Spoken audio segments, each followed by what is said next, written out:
बिस्मिल्लाहिर्रहमानिर्रहीम अस्सलाम वालेकुम। हमारे इस चैनल में आप सबका खुशामदीद। दोस्तों, कल फाइनल में कोयटा ग्लैडिएटर्स वर्सेस पेशावर ज़ल्मी के दरमियान एक ऐसा हादसा हुआ जो नहीं होना चाहिए। ये इस बात का सबूत है, जब आप यंगर लड़कों को, नए खिलाड़ियों को, जूनियर खिलाड़ियों को ज्यादा तरजीह, ज्यादा मौका देते हैं तो वो कुछ ऐसा कर बैठते हैं।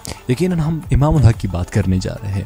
इमाम उल हक अपने चाचा के बल पर टीम पर आ रहे। अच्छा, वो तो ठीक है, आप थोड़ी बहुत परफॉर्मेंस भी कर रहे हैं, वो तो ठीक है, लेकिन आपका क्या हक बनता है इतने सीनियर प्लेयर के साथ, शेन वॉटसन के साथ आप बदतमीजी करते हो। आपने बदतमीजी की। शेन वॉटसन फिल वक्त हमारा मेहमान है, वो कोयटा में पाकिस्तान है, कोयटा की टीम के साथ खेले, उसको फाइनल जितवाया, उन्होंने बड़ी अच्छी परफॉर्मेंस की।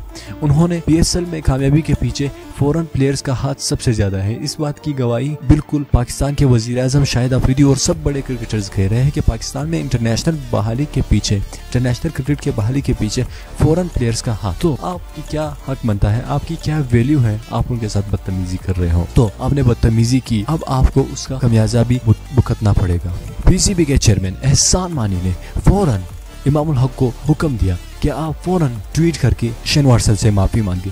यहाँ तक बात नहीं रही।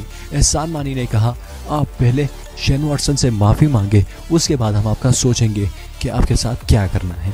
आपको आपके चचा ने बहुत ही सर पर उठा लिया है, इंजमाम उल हक ने।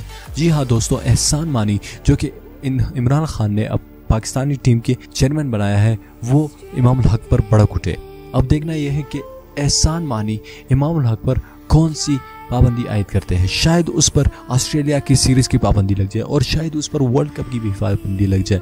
अब देखना यह है कि नए लड़के जैसे अहमद शहजाद, उमर अकमल, उनको चांस मिलेगा। अगर वो अच्छे खेलते हैं, इमाम उल हक से अच्छे खेलते हैं, तो इनको ऑस्ट्रेलिया और वर्ल्ड कप से हाथ धोना पड़ेगा। तो दोस्तों, आपकी क्या राय है, आप हमें कमेंट करके नीचे बताइए। आपकी राय हमारे लिए बेहद इंपॉर्टेंट है। मज़ीद ऐसी वीडियोस के लिए हमारे इस चैनल को सब्सक्राइब करना मत भूलिएगा और इस वीडियो को कम से कम 1000 लाइक्स पूरे कर दिए जाए। मैं मिलता हूँ आपसे अगली वीडियो में, तब तक के लिए मुझे इजाज़त दीजिए। अल्लाह हाफिज़।